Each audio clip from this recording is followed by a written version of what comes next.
Good morning, Melissa. Good morning. Morning, Tammy. Morning, Jenny. Welcome. Good morning, Lloyd. Are you in San Francisco today? I wish. The office, but with a virtual background. Love to get back to San Fran. Great city. I wish I were there too. Yeah, well, you have a lovely view outside your window. It looks like that's actual background.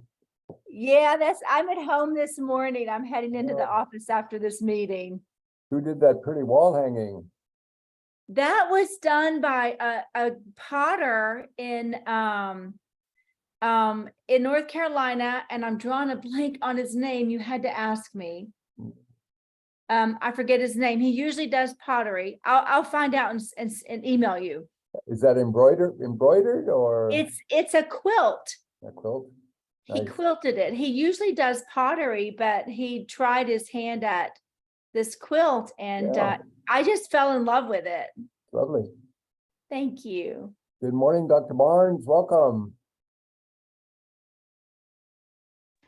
Good morning, Lloyd, and please call me Lottie. We met years ago at another event, so good morning. It has been some years. Yes, I recognize the name, but I'll call you Lottie, but great to have you here. Thank you. Let's see.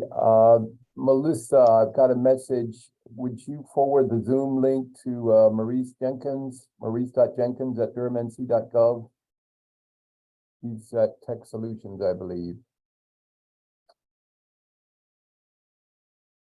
Thanks for joining us ahead of time. We're probably gonna hopefully get started by about 5 after 10. So,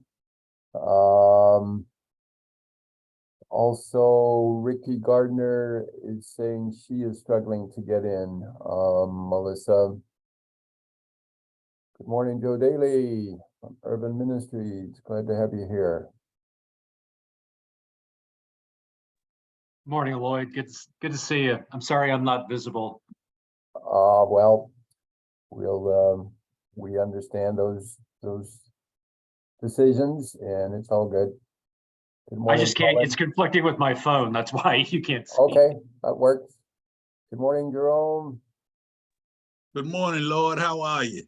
Good, thanks. How are you this morning? I'm doing great. I'm running all over the place and trying to help my son with his car, and my wife give me a honey-do list. I don't know if I'm gonna get all this done today. Oh, well, this is being recorded so that, and we'll be sending the link out. So if your schedule does call you away, we understand, and you can connect it and listen to it later on. Hopefully it'll be a worthwhile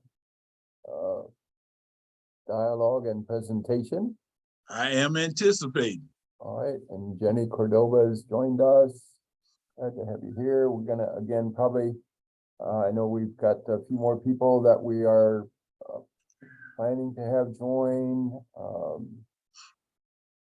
And we will get started soon. I'm gonna share my screen, I hope, so that we can at least get that done. Can you see my screen?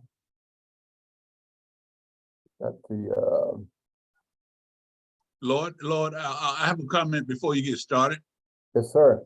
I noticed in the email it specifically asked if you had any questions to put them in that email and forward them to you. But I don't know what kind of questions I'm going to have until going through this process. So I may have something. I'll raise my hand. I won't just interrupt.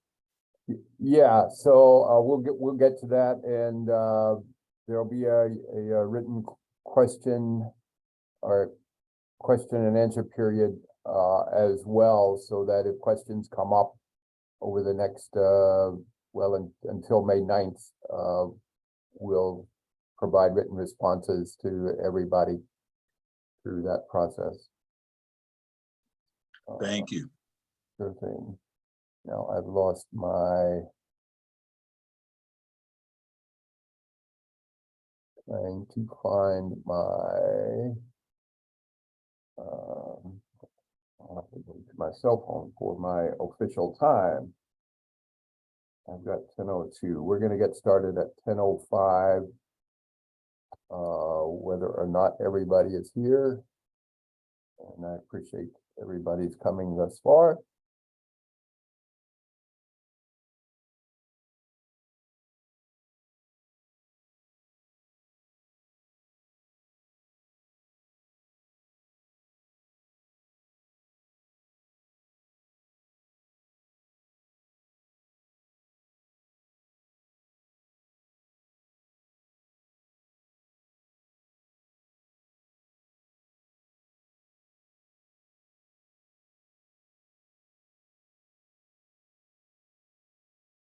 Ricky has gotten in. Good morning, Ricky. Welcome. Still looking for Maurice and Hi, finally got here. good deal. Looking for Maurice Jenkins and Antonio Calderon from Neighborly, but hopefully they will be joining us shortly.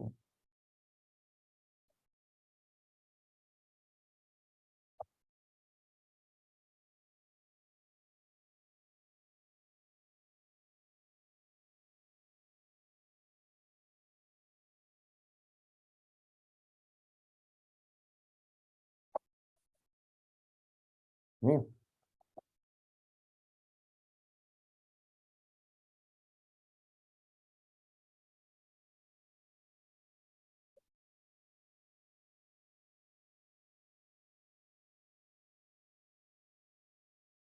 You invite people to put your name and the organization that you work for in the chat, just so that we have that and can be mindful of who may be interested in submitting a proposal for this request for proposals. All right, it is 10:05, so we're going to get started. Again, welcome everyone. My name is Lloyd Schmeidler. I'm a senior community development analyst in the City of Durham's Community Development Department. Hopefully you can see my screen. This is our agenda for this presentation. We have allocated 90 minutes on this webinar. It may not take that long. It may take all of that time, but hopefully we will be able to wrap up in 90 minutes. Just a couple of thoughts. Please be on mute when you're not speaking. Please use the chat and raise your hand to request to speak. If you do have questions throughout, feel free to raise your hand or let us know. And Melissa, as our tech consultant, Melissa Hernandez is our coordinator on our homeless team at Community Development, and she is providing important technical support. I see Melissa, that Melva Henry is in Teams. If you could get her connected to us, that would be good as well.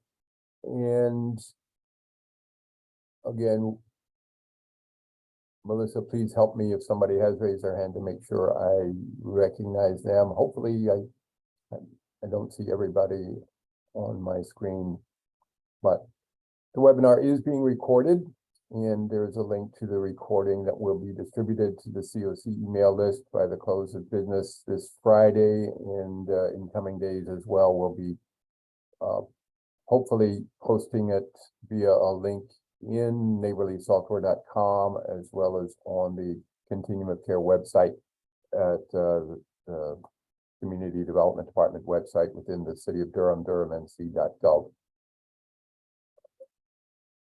So I thought we'd start with a brief review of the mission of the department to foster safe, decent, and sustainable neighborhoods and to enhance housing quality and affordability for the citizens of Durham. This is currently the department's mission, and we see our work as homelessness included within the overall mission of the department. Want to also offer a reminder of the goals of Forever Home Durham. These are kind of the overall goals that are guiding the current work of the Community Development Department. These came out of the affordable housing bond, the $95 million housing bond that was approved by the citizens of Durham in November of 2019 and continued to be the goals that we have as a department for organizing our work for the current period. The $95 million bond issue was the main part of a larger overall goal of spending about $160 million over, I think we initially envisioned 5 years. The pandemic has, I think, slowed the department's work on these, on implementing these 5 goals, but we continue to use them as barometers for how well we are doing to address the mission of the department in terms specifically of homelessness, the 1,700 homeless individuals and families, and moving that many into permanent housing over the course of the several years is certainly attainable. We came up with the 1,700 number based on kind of what had been happening with our continuum of care system as a whole, based on the information that we have in our homeless management information system. Obviously, the department is not actually building the 1,600 affordable rental homes. As you probably know, much of this work, including this RFP, is done through contracts that the department and the city have with other organizations, for-profit housing developers, as well as nonprofit organizations. So most of this work happens through contracts that we develop with community partners. But we want to keep these goals in our mind. So to move specifically into this request for proposals, what's it about? You are here, I think, because you're aware that it's about public services to assist people experiencing homelessness in Durham, or and including in that people experiencing homelessness are people who have recently experienced homelessness, who are in rapid rehousing or in permanent supportive housing projects that would be funded through this RFP. We have 3 funding sources that we'll review in greater detail here in the next few slides. We are anticipating that we will have, again, a 3-year cycle of contracts for projects that are being implemented in calendar years 2024, 2025, and 2026. As needed, the contracts would be amended for the initial funding would be specifically for calendar year 2024, and then as needed, funding amounts and the contracts could be amended for additional work in the calendar years 2025 and 2026. This is the second 3-year cycle of contracting that we have done for these funding sources.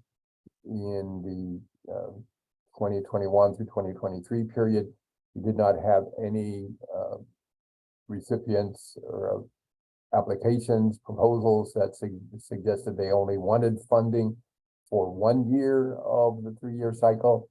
We're anticipating that that's going to be true again this year, but there is the opportunity if for whatever reason a project or an organization wanted to only apply for 1 year, that is an option. So please understand, organizations are not committed to ask for funding for all 3 years. And then also want to highlight that the emergency solutions grants and dedicated housing funds must be used together in funding one rapid rehousing project. To delve a little more deeper into the funding sources and the amounts, we are anticipating using $300,000 annually of the larger community development block grants or CDBG funds that are entitlement funds of the city of Durham from the federal government, to use those for housing focused case management in our continuum of care, our homeless housing system. We are, because we have a larger funding amount of 300,000, it's larger than what we distributed in the previous 3-year RFP. We are opening up the availability of these funds to proposals from not only emergency shelters, but also rapidly housing and permanent supportive housing projects. We understand, based on dialogue with community partners, that some of our permanent supportive housing projects would appreciate and need more funding to provide the supportive services that, particularly the housing focused case management, the support that people might need in these projects to continue to maintain permanent housing. And so we're including that as an option. Households, please be aware, if you're planning to use CDBG funds to support case management in rapid rehousing or a permanent supportive housing project, you need to have documentation that you have qualified. Sorry, missed that typo. Should not be quality, but it should be qualified. Qualified people must qualify for assistance with the CDBG funds by income. They need to be verified as having income less than 50% of area median income. We don't believe that is going to be an obstacle, but it is something that projects that would be funded under this RFP would need to maintain that documentation in the client files. Any questions thus far? I have a question, Lloyd. Yes. So back the previous slide, thank you. With qualifying, by income, if you want to use CDBG funds, that should not be difficult for like rapid rehousing upon entry, but like, let's say year 2, if the household is still enrolled and their income has increased, that puts them over the 50% AMI threshold, that would be like an automatic discharge because of the funding source? Yes, it would Okay. be certainly from using CDBG funds to continue to provide support. Mhm. Okay, just wanted to make that clear. Okay, Thank you. good. Thank you. Other questions? Lloyd, I have a question. Yes, sounded like Tammy. So I wasn't here previously when CDBG funds were announced. So I have a question about, is this what is typically required of projects, that they are emergency shelter, rapid rehousing, or permanent supportive housing, or has that changed this year? Great question, thanks. The city has been using some CDBG funds to provide support for emergency shelters for a number of years. Over the years, how we've allowed it to be used has varied. In the most recent RFP, it was restricted to providing support for housing focused case management only within emergency shelters. The amount of funding has also varied. In our most recent RFP, it was $177,000. Excuse me, that was available. This year, it's again, the department is planning to use $300,000, which allows us hopefully to provide more support. prior to this year, at one time, I know it was being used to pay for meals, for operating support for shelters as well. So it's varied over the years. Okay. Other questions about CDBG? All right, moving on to Emergency Solutions Grant and dedicated housing funds. Emergency Solutions Grant funds are also a federal entitlement source. The dedicated housing funds are specifically funds that are allocated to rapid rehousing and for the homeless housing system. They are part of the dedicated funds in the city of Durham's budget through the general fund. The city council for probably a decade or longer has allocated 1 or 2 cents of the property tax rate towards affordable housing issues and concerns, and this is part of that. So we know in 2024 we anticipate having $168,871 available. We anticipate somewhat similar amounts for 2025 and 2026. Obviously, it depends on the budget that is approved by the U.S. Congress for each of those years and what allocations then the city as an entitlement community receives from our partners at the U.S. Department of Housing and Urban Development. The dedicated housing funds, we anticipate continuing to be able to make $200,000 available in all 3 years of this RFP. It obviously depends on the city council's approval each year of the city budget. While Like- rapidly- Oh, sorry. while ESG funds within the 24 CFR 576, the Code of Federal Regulations, the ESG rule allows ESG funds to be used for a variety of activities, supporting people experiencing homelessness. The city has decided for several years to only use ESG funds to support rapid rehousing activities. And the specific activities that the city is willing to fund under this RFP are described in greater detail at 576.104, 0.105, and 0.106. So we commend that reference 24 CFR 576, 104 to 106 to your attention to get a better understanding of what rapid rehousing activities, what these funds can be used for. And dedicated housing funds must be used in conjunction with ESG funds, so that we are, we'll be looking for proposals that at least ask for funds from both ESG and dedicated housing funds if they are applying for rapid rehousing assistance. You had a question, I believe that was Vicky. It was me. All right. I do have a question about dedicated housing funds. So in the past, while using DH in conjunction with ESG, dedicated housing funds were able to provide a little bit more flexibility, like it would pay for transportation, which ESG does not do.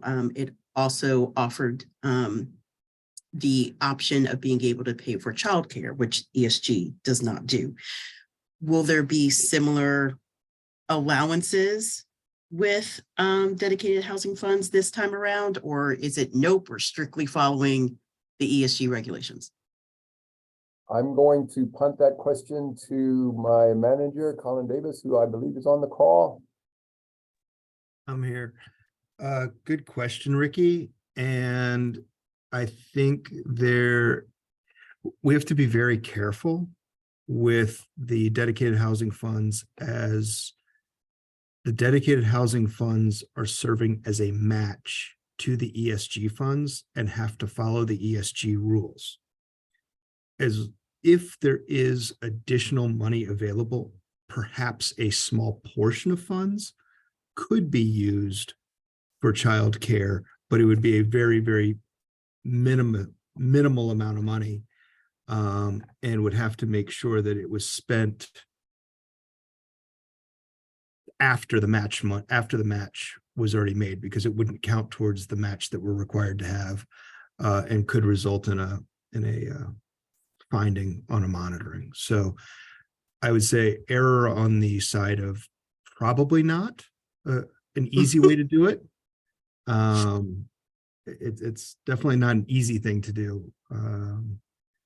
But there could be a possible way of doing it. It would just be putting it into the RFP and then figuring out how to write it into a contract to make a small portion of the funds available. But we have Yeah. to have at least $168,000 and $168,871 of DHF that follows ESG specifically rules. So there could be a small portion of funds that could have a little bit of flexibility, but it would have to be very, very, very well thought out. And if those funds are spread out over multiple organizations, it would have to be even more tightly watched. So depending on awards, depending on these things, is it possible? Yes. Is it going to be easy? No. Okay, I Does that help? totally get, yeah, I get where you're coming from. I understand the match. I do get that. But while we're doing this thought exercise right now, another issue that our rapid rehousing has been running into is landlords requiring tenants to have renters insurance. While CV was operating, that was something that CV was able to provide. But now we're back in annual ESG funds, which does not allow that. Could we, with this very small amount of dedicated housing funds that we're even thinking about, could an allowance be made for renters insurance for those tenants who absolutely have to have that in order to obtain a unit?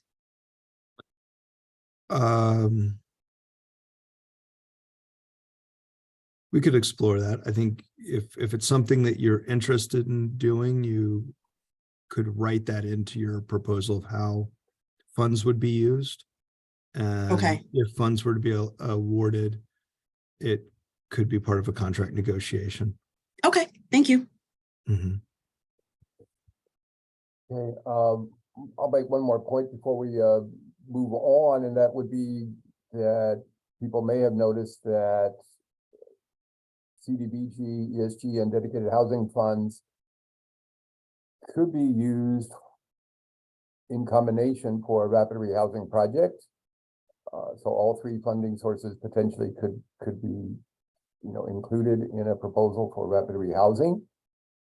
Be clear that the CDBG funds would need to support only case management.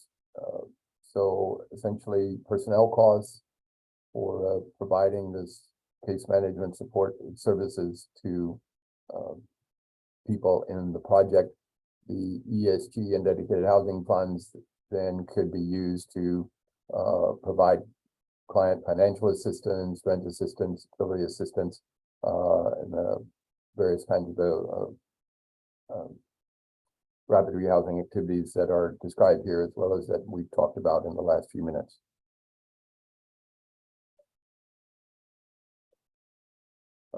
Hopefully don't need to spend a lot of time on. Lloyd, Yes. one of the things, if anybody is planning to apply for ESG, DHF, and CDBG and layering them into a rapid rehousing project, it is important to keep in mind, if you're applying for that, that you're able to articulate how you will ensure that all of the ESG, DHF, and CDBG will be spent in a 12-month period, because we have timeliness tests in spending those federal funds on a regular basis. So if a project was projecting to spend $9,000 a month, you would have to ensure that you had $3,000 coming from each funding source every month to ensure that all the funds are spent on time and in a timely manner, so that we don't run afoul of federal regulations.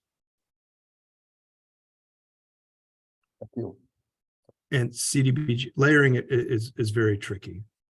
Right. All right, eligible organizations, these funds are only available for nonprofit organizations, units of local or state government that might apply, and public housing authorities. Don't know if Sydney Anderson or anybody else with the city's finance department is on the call. Sydney, have you been able to join us?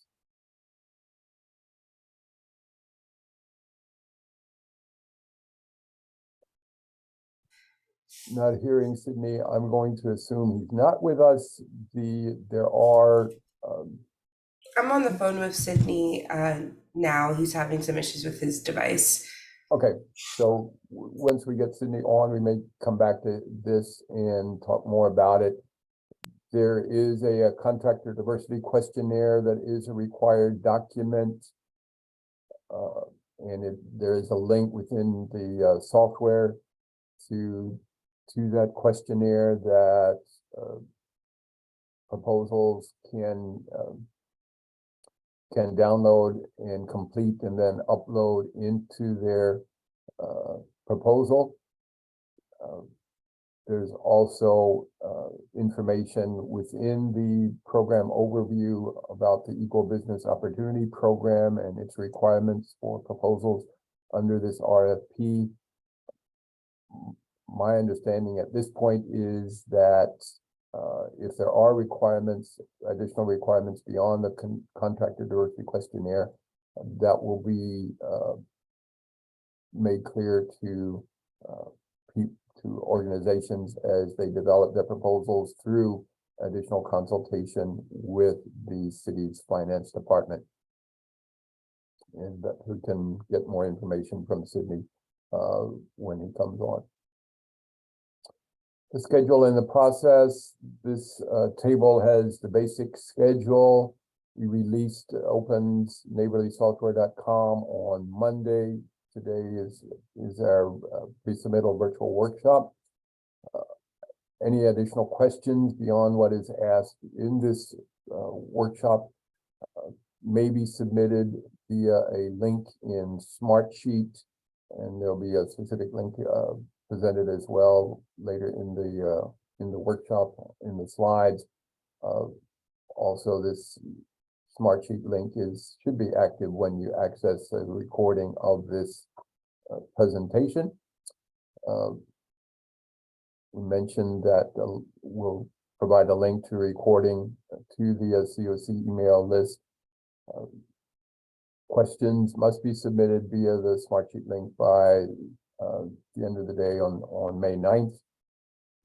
Our department will provide written responses to any submitted questions. They'll be added to the program overview under the exhibit section in Neighborly, as well as posted hopefully by May 15th to the department website within the durhamnc.gov.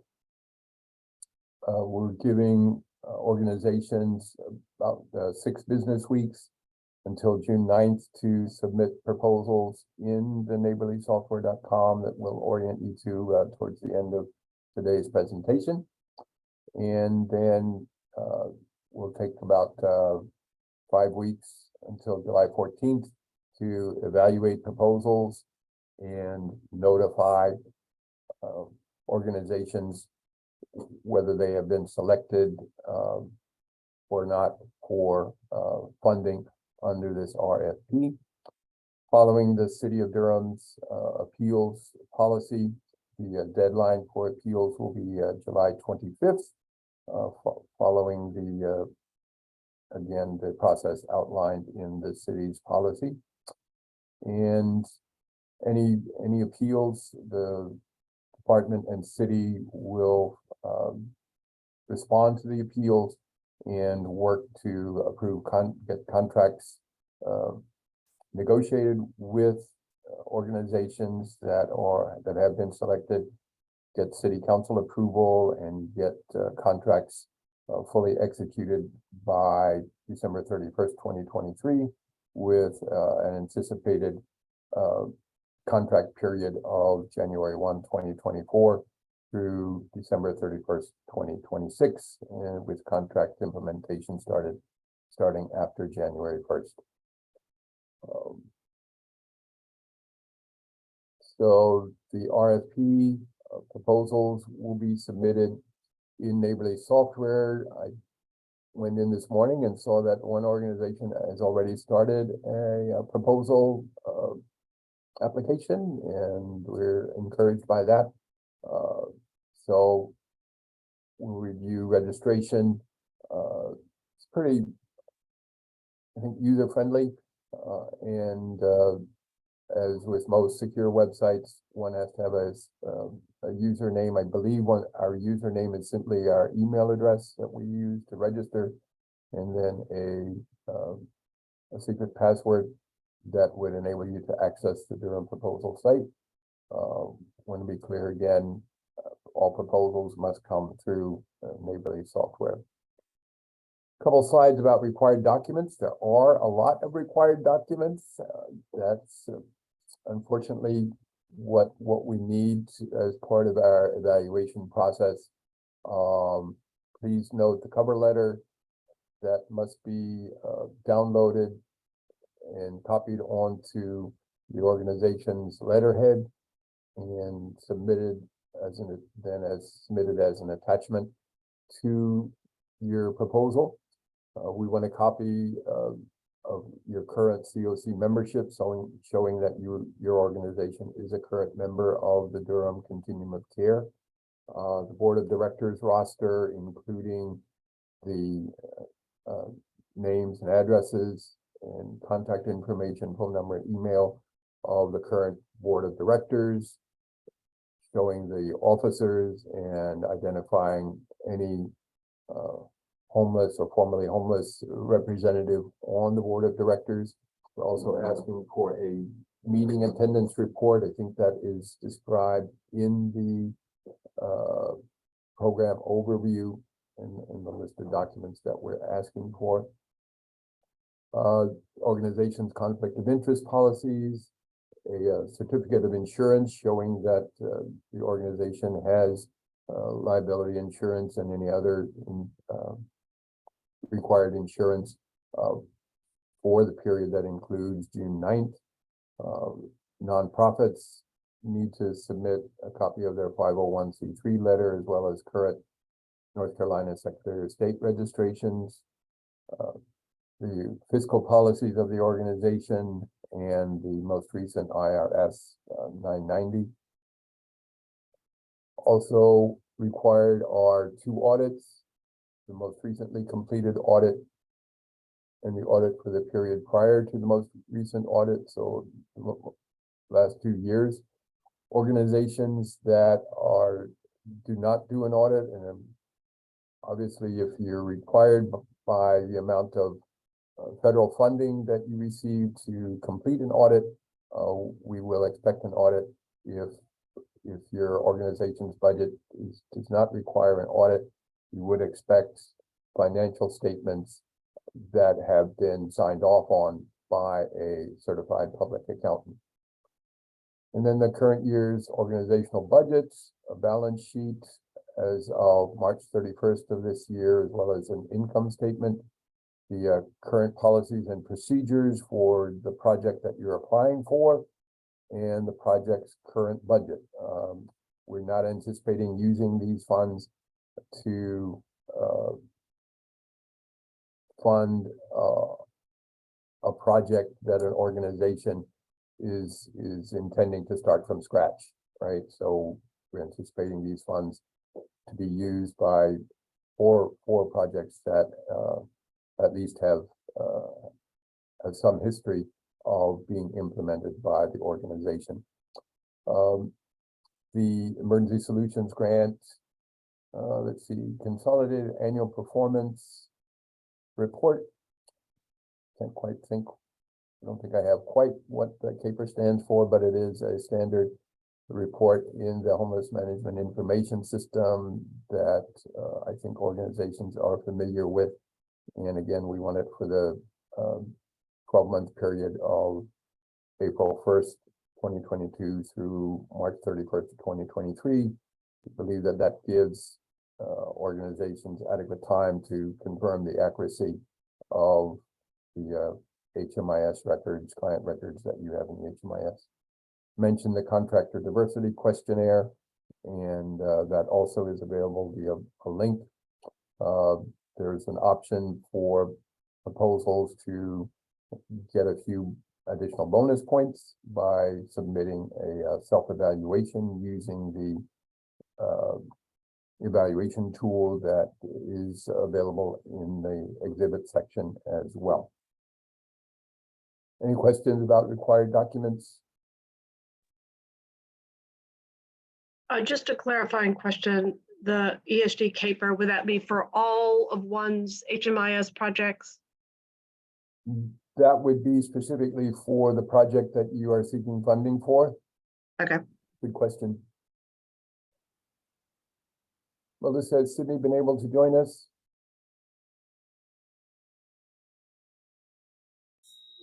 We're still troubleshooting. Okay, thank you. Lloyd, there was another question in the chat. Okay, thanks for that heads up.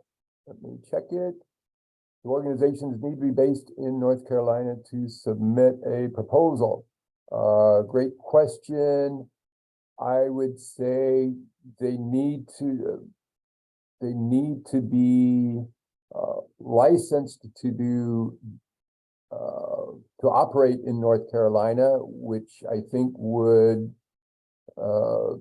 mean that they have to have a some kind of certificate from the North Carolina Secretary of State's office. And we would anticipate that they would, again, already be operating in North Carolina, providing you know, some services to people. Organizations would have to set up an account with the city of Durham, and that whole process has its own set of requirements in order to have an account and insurance and all the other pieces. Okay, thanks, Colin. Mm-hmm. Good question. Anyone else? Any other questions at this point?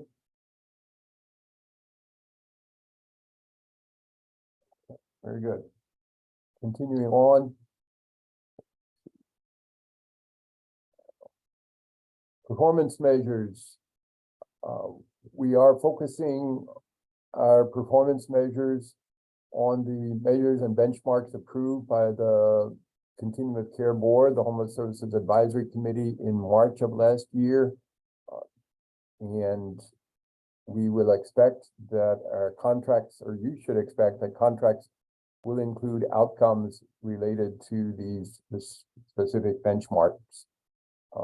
So that would be a key for performance evaluation. The scoring criteria is available, again, within the exhibit section of the program overview. There are a few threshold questions. For example, you know, is it an eligible organization? Please note the bonus points within the evaluation criteria for new organizations in the submission of a self-evaluation, which is optional.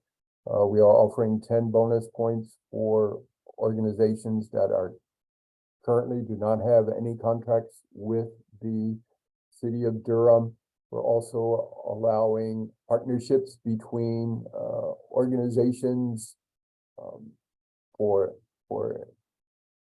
any proposal, and partnerships can also get a few bonus points for a partnership that, for example, would be between an organization currently receiving funding and an organization that is not currently receiving funding from the city of Durham. And the lead organization would, I believe the language suggests the lead organization would need to be the new organization that is not currently receiving funding. We know we have an interest at the city in expanding the number of organizations that are receiving funds to support the homeless housing system in our community, and so that's part of the reason for the bonus points. There's 4 areas of evaluation that are listed here, and we we will be basing, as you may see when you review the evaluation criteria, current performance of projects that you're seeking funding for is a strong area of performance, has a lot of points associated with it.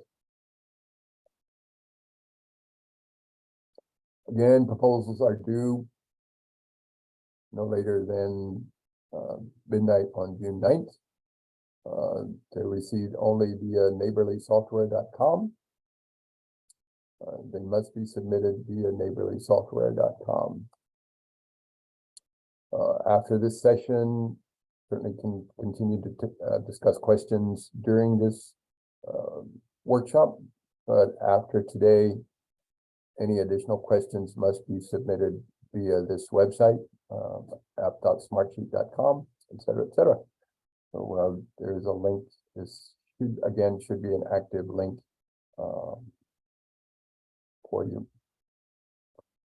Any additional information can be sought via myself or our Homeless Services Team Manager, Colin Davis. With that, I don't know if I was going to let you know. So Sydney is going to have to get some help from someone on his team because it's a larger issue.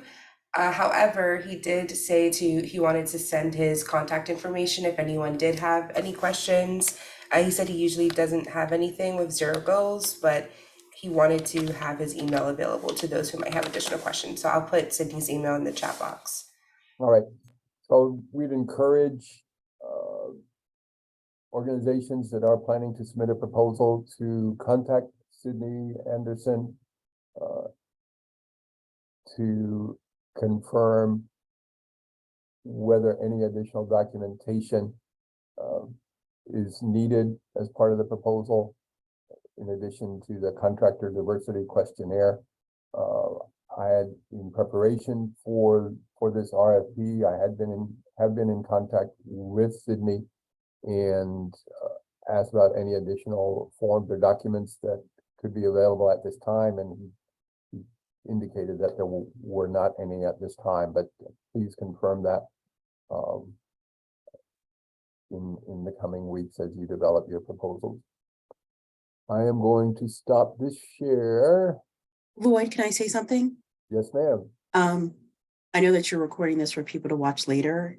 The chat usually does not show up when people watch the recording. So if any important information is being placed in the chat in regarding to contacting Sydney, that needs to be broadcasted somehow. Okay. I appreciate that suggestion, and we'll make sure that that is included in the email that we distribute to include that provides the link for this recording. Okay.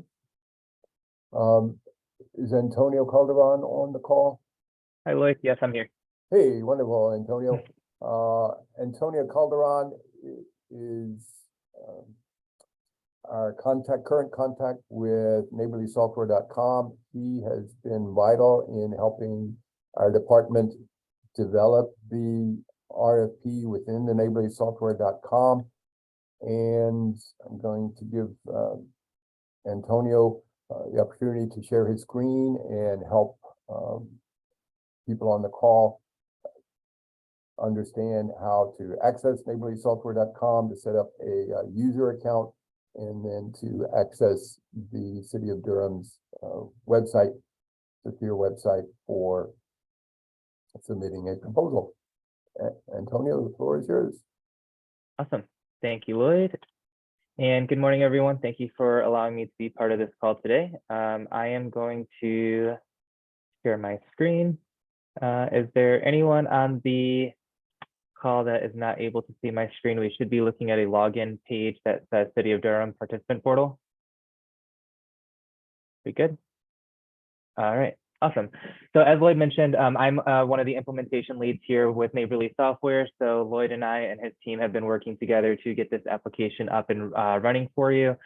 So we are obviously super excited for you all to begin logging in and starting to apply and offer hopefully a really good experience for you to apply for the public service program. As Lloyd mentioned, he will be sharing this link with you all, but this is going to be your participant link that you'll use for Durham. And it will obviously bring you to a main login page, which will allow you to sign in. Before you can sign in, you will need to come over here on the portal and click on the register button. And when you do that, it will ask you to please put in an email address. You are welcome to use really whatever email address that you would like. Just please keep in mind that will be the same email that you will need to use for any communication through the software, but also to use it as your sign-in. So it's not restricted. You could obviously just put whatever whichever email works best for you for your application. When you do type in your email, it is going to ask you to send a verification code to your email. That's essentially just ensuring that you all have access to the email address that you've provided. And once you get your verification code, it will then prompt you to create a password that you'll be able to use for sign-in. For your knowledge, the password requirements are a minimum of 12 characters. You will be required to have at least one uppercase character or one uppercase letter, one lowercase, one number, and at least one special character. After you follow the prompts to create your password, you'll then be brought back to your sign-in page here, where you'll be able to enter in your email address that you provided, and then also the password that you've created, and then you'll be able to sign in. The other options that you will have available on the sign-in page, of course, will be if you forgot your password, you will also be sent another code so that way you can reset your password. And then the other thing I want to point out before we sign into the software is our help link here. We do have a help link at the very bottom to assist you all in case you do have any technical questions about Neighborly software. We do have some contact info for public services. We are not the program experts here at Neighborly, so if you do have a question that's specific to public services, we will please ask you to contact the City of Durham or Lloyd and his team in order to receive a program-specific question. But if you have something that's software-specific, we are more than happy to help you. Our software team here is available Monday through Friday, 8 a.m. to 7 p.m. Eastern time. They actually sit in Atlanta, Georgia. And if you do fill out one of these questionnaires that you see on this help link, it will go directly to their team and you should receive a response typically the same business day if you are doing this during those business hours. Of course, if you are submitting a ticket outside of business hours, it will still arrive in their queue and you'll just get a response the next business day. But they're pretty quick and easy for you to obviously fill out. And then again, one of our support members will respond to you if it is something software specific. I'm going to refresh and bring us back to the sign-in page so we can get logged in. The last thing that I will say before we log in is we actually do have a language selection. We do use Google Translate to translate the application questions. So if you do need to have your application switched to a different language, you can certainly click on one of these language options and it will obviously do its best to translate the questions that are being asked within the software. Since I'm already registered for Neighborly, I'm going to go ahead and sign in and it will bring us to our main dashboard once we get logged in here. So we have several sections that are going to be available for you on the participant portal or what we call the application portal. But we're going to actually start at the very bottom or so that way we can work our way like from the beginning of what it'll look like when you log in, and then we'll discuss what these other modules are later. So you'll see at the very bottom, to start a new application, there's two applications that the City of Durham currently has active or open. So you'll see public services and then you'll see down payment assistance. You obviously for this call are going to want to focus on the public services one, which we obviously have marked here. It does obviously tell you as well when it expires and what time that this link will no longer be active to start a new application. When you click here, it's going to give you the ability to start a new application. You can put in your name or whatever the name of your application that you'd like to put in here, and then click the Start Application button. So I'm just going to come in here and put in a test application. and it will then bring us to our main page for your actual application. First thing I want to point out is, of course, it's going to tell you in your upper left corner that this is a public service application. The second thing is going to be an ID number, so 30020. This ID number, think of it kind of like a social security number that will be associated to your particular application. It's a good reference number for you all if you do have to contact the city of Durham, but it's also a good tool for the city of Durham team to be able to quickly find your application in the event they need to, pull it up or, go over any questions that you may have. So I will point that out to you. That number will always be the same for you from when you start your actual application all the way through completion. So if you do have to reference it with reference your application for any reason, this is probably going to be the easiest way for the city of Durham to pull up your application when they access it in the software. As a reminder, again, it will obviously tell you the close date of your application. So it's going to tell you when the applications need to be submitted by. And then we still, again, also have some more contact information. If you do have any application questions or program questions that are outside of how the software operates, then you do know, you have contact information that you would be able to utilize and obviously contact the city of Durham for assistance. Before we go into the actual application, you have two other options that are available for you. If you and your organization are going to have more than one user that needs to have access to the application, you do have the ability under the View User section to actually add more users. There is no limit here to have how many users you want to have as part of your application. So feel free to come in here and add additional users if it is necessary. What you'll notice is when you click on the Add a User button, it's going to populate with a box here asking you to enter in an email address. So you would obviously put in the person's email that you would like to add to your application, and then you would click Add. When you do that, that person will need to use that email address and complete the same registration steps that I showed you at the beginning of the call in order to get access to Neighborly.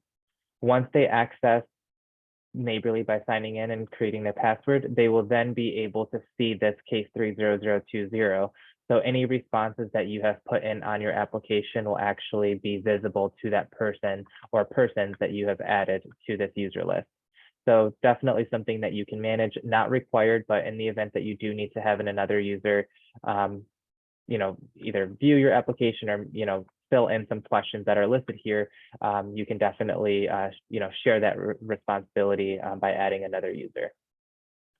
Additionally, you will always have the ability to print the application. This print button is going to print the entire thing that is available for you. When you click on the print button, it will actually download it. We typically recommend Google Chrome, but any browser except for Internet Explorer will definitely be beneficial, or you'll have access to using it. But when you use Google Chrome, it will download your application here at the very bottom, and it does capture all of your responses in real time. So we have not obviously entered anything in this application yet since we just started it, but it will actually give you any responses that you've put into the application and include all of the details or all of the questions that the city of Durham has filled in on their application here. And of course, you can print it, download it, whatever you need to here.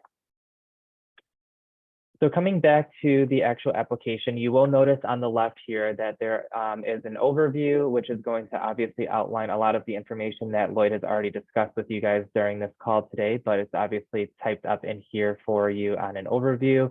You'll notice there are several documents in here that are available for you to click on. I won't go through all of them just for the sake of time, but you can obviously click on a document and it will open up the actual area that's available for you. Under exhibits. We do have a couple websites that are also hyperlinked in here. So if you do need assistance from like HUD Exchange about the CDBG entitlement, you can click on there. It will open up another tab for you, so you will never lose your place in the actual application. It will obviously open up that resource that Lloyd has made available for you through his overview. Essentially, the overview is really just going to outline, the descriptions and the actual process of the application. So there's no real work that you actually have to do on the actual overview, but obviously, again, it's outlining the information that was going to be available and explain the process for this application. At the very bottom of every page of the application, you will notice that there is a save button and a complete and continue button. The save button is essentially going to just save whatever work that you have done on this particular page. And then the complete and continue is going to state that you've completed all of the required items on this page, and now you are ready to move forward to the next page. You will notice when you click the complete and continue, you are going to receive a green check mark here, and that is just going to let you know that you've completed everything that's required on that particular page. Your goal is to ensure that you've completed every single thing that's marked as required on the actual application, so that way you will be able to submit the application here. The thing I want to point out about the complete and continue button and the save button here is that Neighborly software is currently not designed to be an auto save software. So if you are coming in here now, like let's say your contact information, and you wanted to start putting in your contact info, you are able to start typing that info in here and obviously filling out all of these fields. But it's not saving my name here until I click the save button or until I click complete and continue. So if you are going to, open up another tab and start working on something, obviously you're welcome to do that, but just please make sure that you come down to the bottom and save your work, because if you do close out of the browser or your tabs for whatever reason, unfortunately the software is going to wipe away whatever responses that you've entered into the system if you did not push the save button. One other reminder about the software and the timing is that you will have 55 minutes of inactivity that the software will then prompt you to say, hey, you have not used, you have not been active inside of the software for 55 minutes. Within 5 minutes, you are going to be locked out of the software if you do not come back and save your work. If that does happen at the 60th minute and you have not saved your work, unfortunately, it will also wipe away your responses. So please, please, please, if you're not going to finish the application or finish that page when you're working on it in that one sitting, just make sure that you push the save button or complete and continue, so that way you can get your work saved inside of the software. We do also have it pointed out here at the top of every page, just to reiterate that we just obviously don't want you to lose any work that you have done. The other thing I will mention on the actual application process is that if you do try to click complete and continue without filling out what the City of Durham has deemed as a required field, you will not be able to move forward and receive a green check mark for that particular step. So it will obviously highlight and put it in red all of the fields that are required. So we would just obviously encourage that you just make sure that you have filled out everything in here. And the system, again, will prompt you to make sure that you have completed everything that's required before you will receive that check. So on this particular page, you'll see that we're just asking for general contact info, so information about the agency, so address, federal ID number, SAM, UEI. We also have some points of contacts where you're able to fill in the information. You'll see in certain instances, like the email address, if you start typing in, it will start to populate with fields or characters just to guide you in on how to email is formatted. Same with the phone number. So as you click in them, you'll see that the system will do its best to try to guide you. Some things like names, obviously it's not going to format that for you, so just keep that in mind. But we do our best to try to guide you with what type of response that the city is looking for.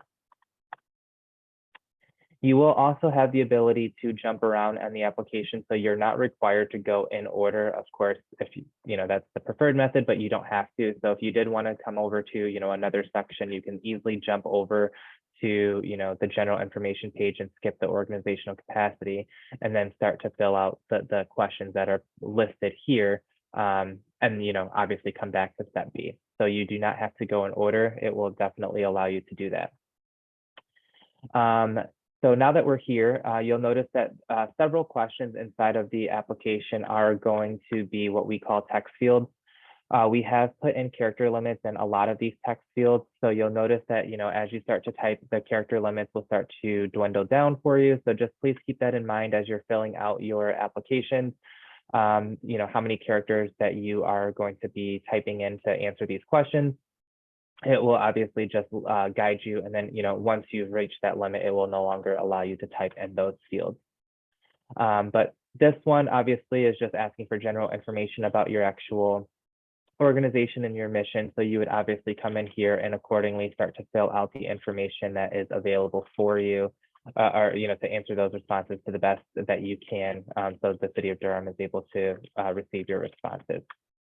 So I'm obviously just going to come in here and put in, some fake responses here, and then I'm going to click complete and continue just to show you that now I'm going to again receive a green check mark.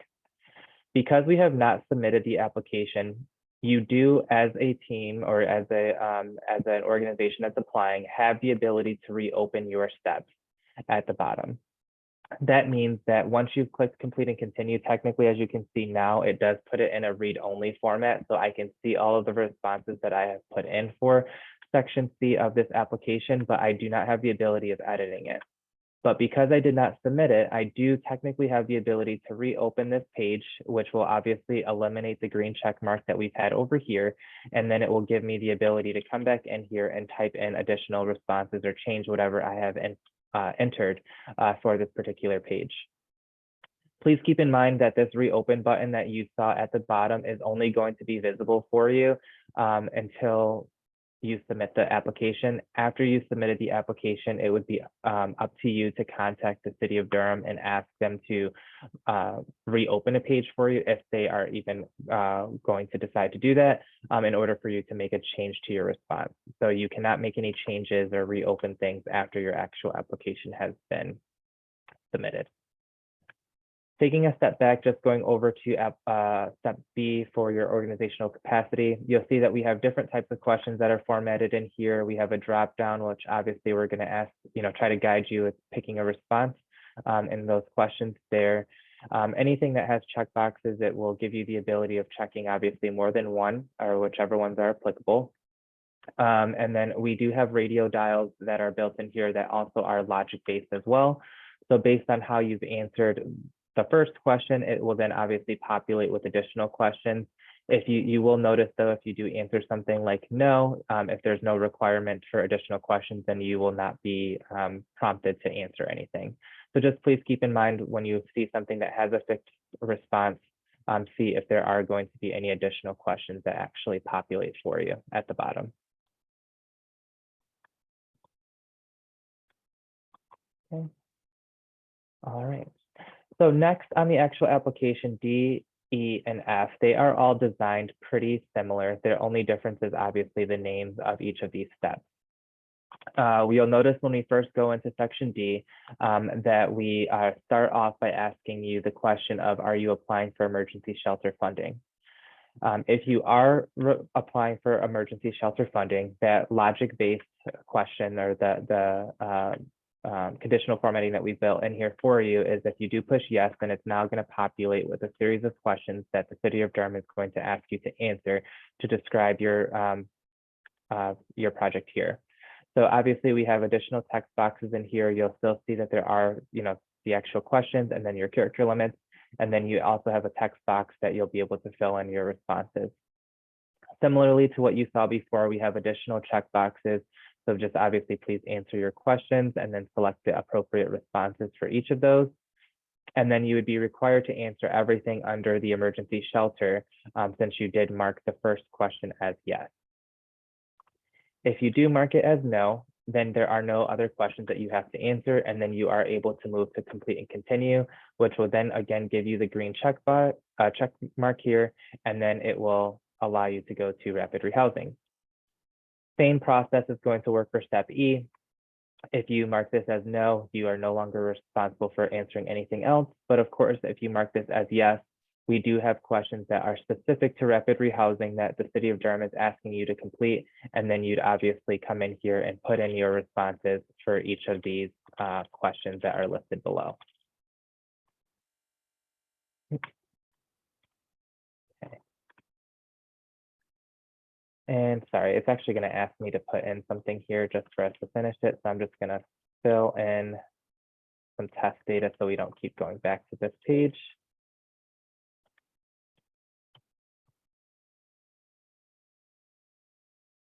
Obviously, you do not want to put these responses in, otherwise your application will probably be denied.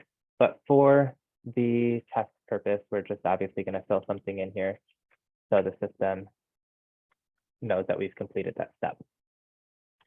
So then lastly, as you would suspect for the permanent supportive housing, you're going to be asked the same type of question. Are you applying for this? If you say yes, here's your series of questions. If you say no, then you're not responsible for answering the questions for supportive housing.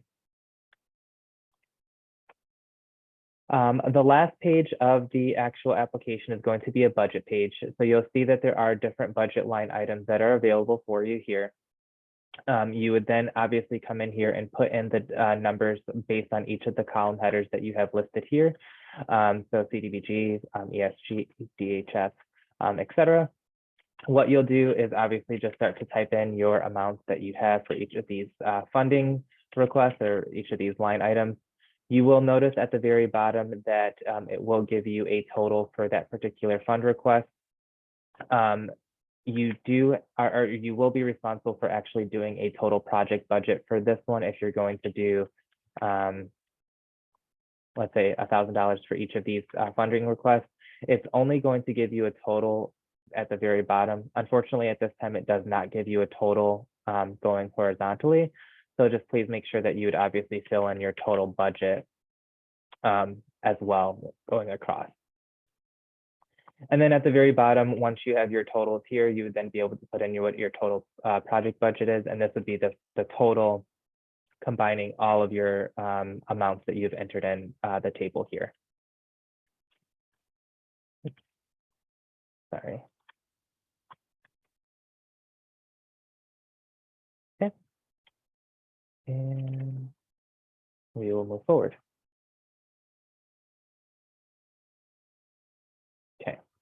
And then lastly, as Lloyd has mentioned, there are several documents that you will be required as an applicant to upload to your actual application. You will see a lot of them are actually marked as required, so please make sure that you upload your documents there. You will see for a couple of them that we do have your documents actually already linked in here as a hyperlink. So if it is something that you can download, you can click on it and it will give you the ability to download that particular file. You'll be able to open it at the very bottom. And then once it opens up, you'd be able to see the template or whatever document that he has provided in the application. Over here on the right is an upload file button that will give you the ability to upload any type of document to answer these or satisfy these required documents that are listed here. When you click the upload file button, it's going to obviously open up your folder on your computer, and then you'd be able to come in here and pick whatever type of document that you'd wish to upload for that particular file. For the software, there are no requirements or file restrictions, I should say, whether it's size or type. So if you do have a video, picture, PDF, Word document, Excel sheet, what have you, the system is going to accept any of those. And it also does not have a file size limit. So you can upload really whatever you'd like and it will attach for you. If you do have documents that are in more than one file, you can definitely add another file here as well. As you can see, since I added my Hawaii photo here, it will give me the ability to add another photo here, or add another file here, I should say. And it will just constantly give you that add button to satisfy that question. You're technically only required to upload one. And once you upload one item, you will get a green check mark here that will allow you to just know that you satisfy that requirement.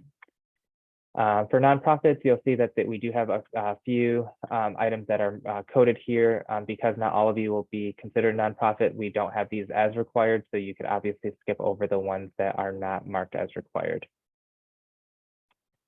And then once you have completed or attached all of the items that are required, then you would be able to click complete and continue, which will then bring you to your submit page.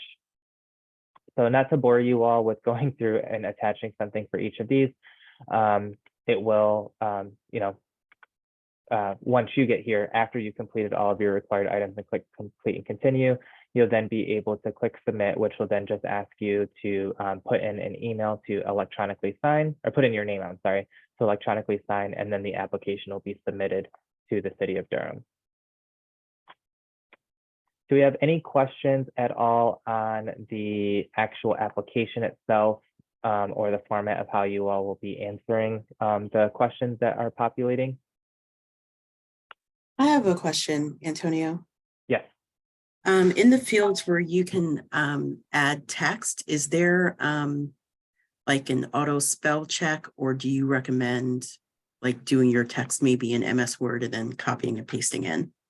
Yeah, we do not have any spell checks in here. Like it will, kind of do like the red underline if you're using like Chrome, but it's not going to, like, if you try to, like, you could technically leave this response in here and it will still allow you to go forward. It's not going to say, give you a pop-up and say, hey, you spelled something incorrectly in D2. But yeah, you're definitely welcome to use Word if you wanted to do, spelling grammar check and then copy and paste it into the software. Antonio, let me make a couple comments.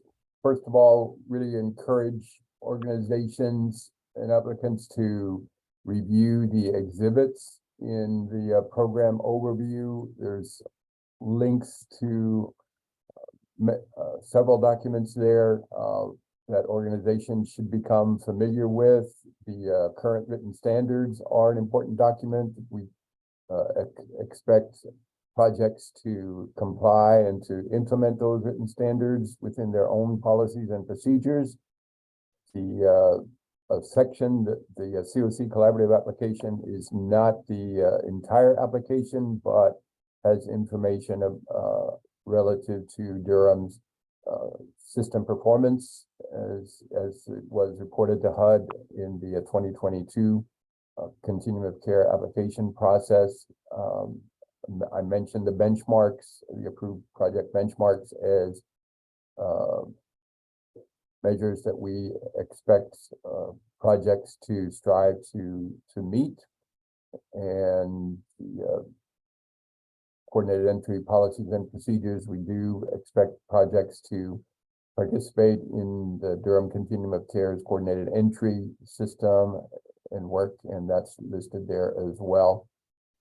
Also for background, especially for organizations that are not currently contracted with the City of Durham for projects, the contract template, the kind of sample CDBG contract template might be helpful to review. The City Appeals Policy, again at the top, will be the document that guides how the city would respond to any appeals that would be filed for as part of this RFP.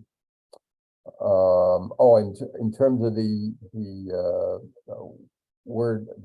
character limits, a lot of the evaluation is based on considering whether the applicant to the proposal answers the questions. And while organizations should not feel a need to use all of the characters that are limited, that are indicated, we do look to see that the answers provided answer the questions that are being asked. So we think the character limits are generous. So if you have a 6,000 character limit, for example, under D7, and only need 2,000 characters to answer the questions, that's fine. Don't feel you need to add more than is needed. But on the other hand, we want to make sure that you have enough space to respond to the questions that are being asked. Lloyd, can I ask a question? Yes, you haven't reached your limit yet. Appreciate that. Yes, indeed. For question D7, the very last thing says, please attach a copy of the form case managers use to develop a housing plan for client / where do you put the attachment? That's a great question. We could go to section F, or excuse me, section H, Antonio, required documents. You will see that at the end, there is a button for other documentation, and you can upload it there.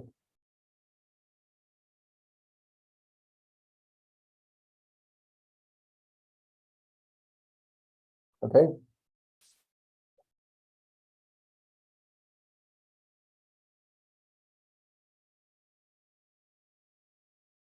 Any other questions? I just have a few more things I want to show the rest of the team, if that's okay, Lloyd, if we have time. Yes. Yep. Thanks. Okay, perfect. So as I mentioned to you all, you are not technically required to complete this application in one sitting. I will obviously stress that there is a deadline for the application, so please, obviously take your time, but not too much. But if you do, for whatever reason, need to sign out of the software and, come back to your actual application, you are definitely able to do that.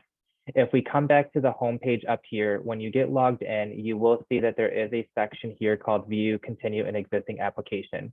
So in the event that you are ever signing out of your application, please do not come back down here and start a new one. I mean, technically you can, that's just going to, cause duplicate applications. But if you want to, revisit the one that you were already working on, you'll be able to obviously do that here under this section. So you really should only be down here one time. After you log back in, you'll be able to come to the View Continue Existing Application. You'll be able to see that same case ID that we've been working on, your name, the program you're working in, your address, and you'll also be able to see your status here. So definitely, if you want to check the status of your application, this is a really good place for you to check. You'll see here, there's the View Edit button here, which will then bring you right back to where we've been working on. This is obviously for applications you have not already fully submitted yet. So you'll see that we obviously still have some work to do on this application. So you would be able to come back in here and start to answer your responses or, click complete and continue. So that way you can finish out your actual application. And you can do that again up until the deadline of the application. Additionally, you will also see that once you have actually been awarded funds for your program, you will be able to see that that's going to be housed under a grant section here. So you'll be able to see a case ID that's associated to it, the amount that you have been approved, any amount that's been dispersed, and then what you have remaining here. This is obviously a different application that I was working on through testing.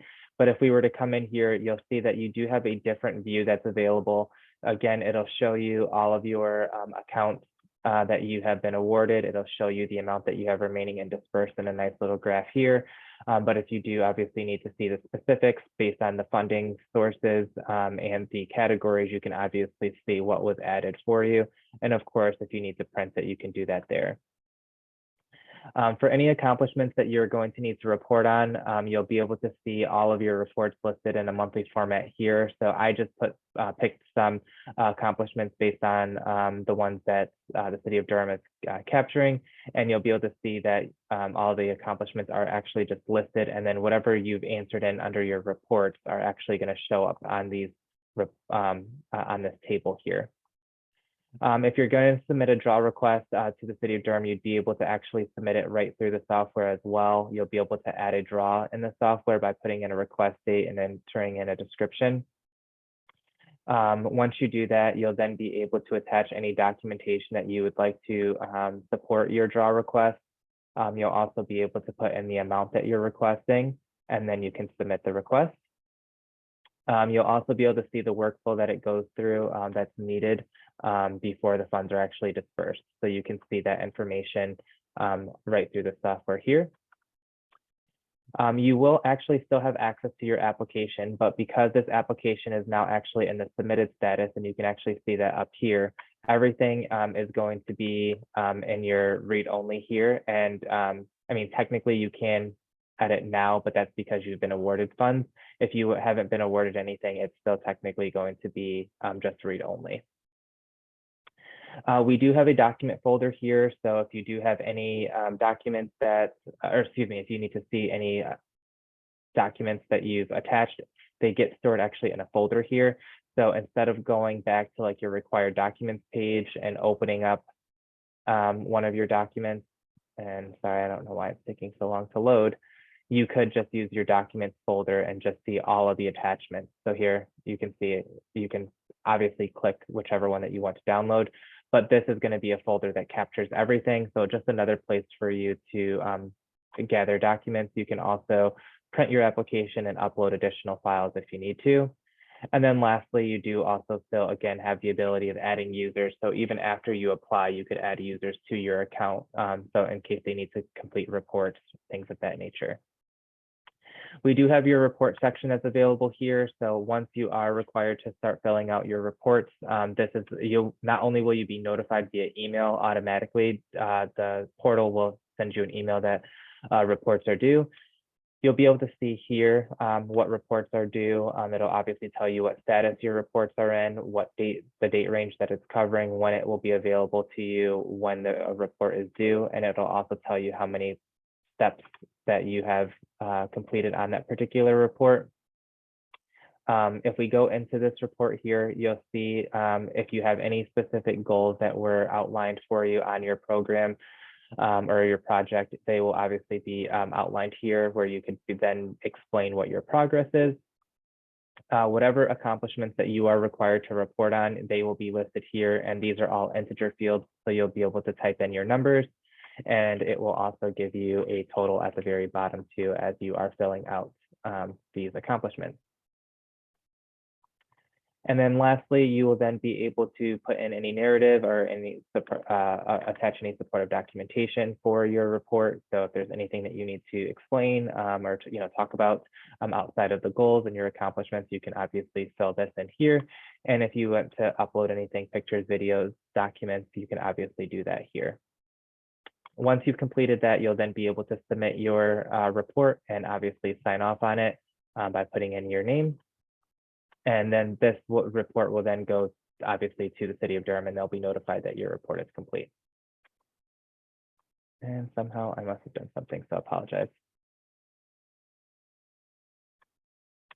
So that is everything on the dashboard. Oh, sorry, one more thing I want to tell you. There is one feature that's available that will typically be, or that is technically controlled by the city of Durham, and it's called the task feature. It's very similar to an email, but it's just done through the software. So if you are ever receiving a task, you will actually receive an email from Neighborly Software saying, hey, you have a task in your portal, and it will actually give you a link to the portal, and it will bring you to this section here. So I don't currently have a task assigned to me, but if you do have anything that is assigned, it will then obviously be housed in this section, and you'll be able to open up the task and read whatever the city of Durham has explained to you that you need to complete in order to move your application forward.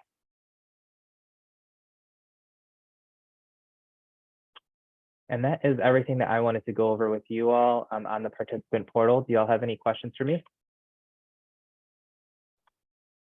I think I have a question for the city. Okay. Lloyd, you're up. Okay, thank you. So going to the grant table and seeing the award and everything, is it correct that this is how reimbursement invoices will be managed? It'll go through the Neighborly software? It is our intention to use the Neighborly software, yes, for the new contracts, and that's one of the advantages of the software for the city of Durham. And we certainly intend to provide more orientation and guidance. We have obviously not been using Neighborly software for invoicing processes, reporting processes, etc. So once we get through the application period and decide who our subrecipients are, we'll be working with Neighborly and our subrecipients to provide, additional orientation and guidance on how we're planning to use the software for contract implementation. Okay. One more question. In Yes. the reporting of outcomes, if grants are awarded and a agency receives funding, like that first page just looked like HMIS. Like, is it? Yeah, that Antonia was kindly taken essentially I think the ESG caper and uploaded all the tables into or copied all the tables into Neighborly. It is not our intention to ask proposals or contracted organizations to reproduce the ESG caper within Neighborly. Thank you. Certainly not my Okay. intention. Saw a Thank you. question, I think, from Sally regarding the self-evaluation. Yes, the self-evaluation is completing the scoring instrument that's in the exhibit section and uploading it as a document in the required document section. There was a question too about admin and match. I'm going to defer those to Colin. All right. Did you already answer the question that Aaron had? I had to step away for a minute about CDBG, ESG, DHF.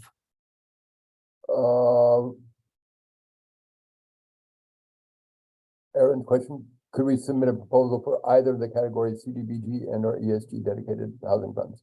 Yes, so you can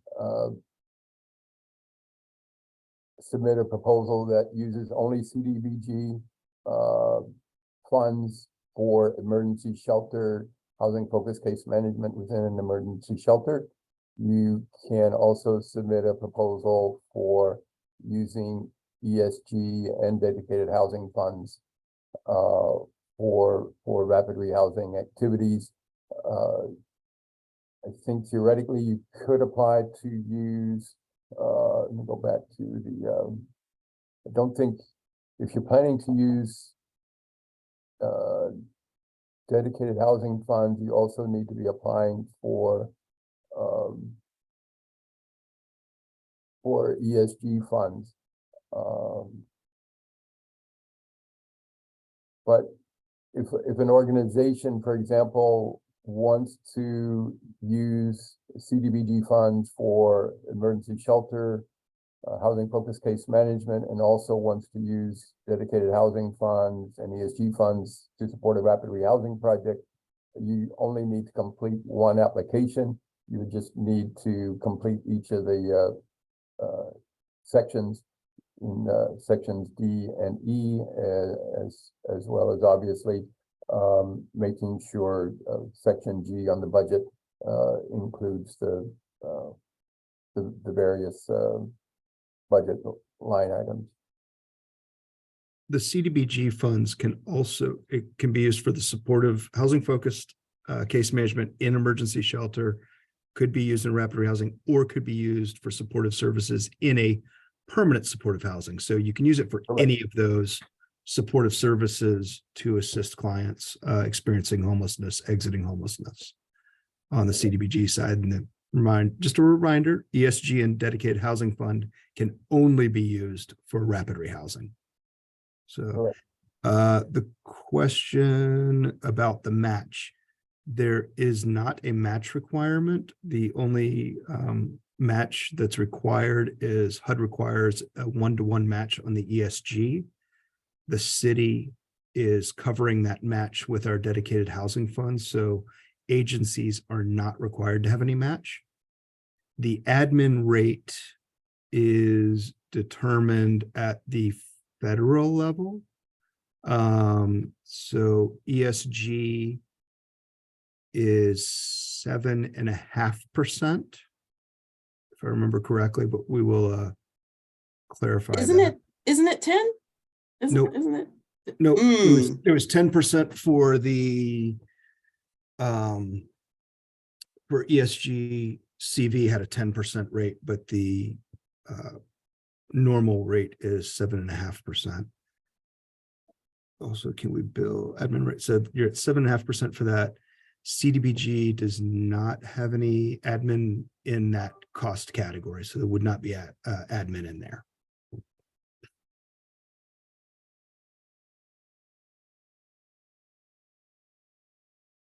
However you design your CDBG funding could be at an hourly rate, which, an hourly reimbursable rate that would include sort of covering sort of the full cost of that program. We'd have to figure that out in a grant discussion. Yes, Ricky. Under the budget section, it had listed travel and supplies. Are those only CDBG eligible activities? Those would not be CDBG eligible. Those would be admin eligible. Ah, okay, so supplies, travel, and administration are all admin. Correct. Okay.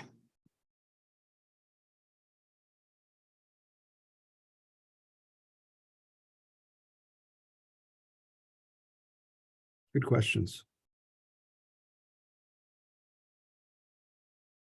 Okay, we are a little over time. Really want to thank Antonio for his orientation to neighborly software. Thank my colleagues, Colin Davis, for his participation and guidance. Also, I'm grateful for Melissa Hernandez and her technical support for this process. Sydney, are you available to take a quick call or to provide any input? Sure. Okay. So, Go thank ahead. you. I'm Sydney. I work with the City of Durham in the Finance Department, and we provided the professional services forms, which are in the advertisement. There are no minority and or women goals assigned to it, but we do encourage minority and women participation. So there's two forms that you want to fill out. One is on page 6 of the forms. It's the participation in bid. And then if you are going to utilize a minority and or woman firm, you want to make sure you list them on page 7, which is a letter of intent. And again, that's in the professional services forms. I'm not sure, Lloyd, if you can pull those up if you want to share a screen to show people what the forms look like. We don't have access to those forms right now, but we will get And I'm some. available, if there's any questions around the forms, I'm happy to answer or address any questions. So. Okay. Thank you all very much. Thank you. Sally Wilson had a question about the self-evaluation. Is that completing the scoring instrument? Yes, it is. Thank you, sir. Mhm. Any other final questions before we adjourn for the day? Total available funding of approximately $668,000 annually, based on entitlement awards from the federal government and the city council's allocations, $300,000 annually from CDBG funds, $200,000 of dedicated housing funds, and again, approximately $168,000 annually of ESG funds. It is important to note that those federal funds, while we're projecting $168,000 of ESG funds over the course of the 3 years, HUD adjusts those numbers up and down annually. So there could be a change in year 2 or year 3 if HUD increases or decreases the funding amount. And at that point, we would amend the contract to reflect the correct dollar amounts. Historic perspective, these numbers move up or down a few $100, maybe $1,000 on an annual basis. It's not huge dramatic shifts. Let me end by acknowledging once more that this is a competition, and funding for 2024 through 2026 is contingent on the applications, and organizations that are currently receiving funds through the previous RFP are not guaranteed funding in the 2024 to 2026 period. So this competition stands alone. All right, any additional questions, please submit them through the smart sheet between now and the end of the day on May 9th. And we appreciate everybody's interest and look forward to receiving your proposals. Thanks, everyone. Enjoy the rest of your day.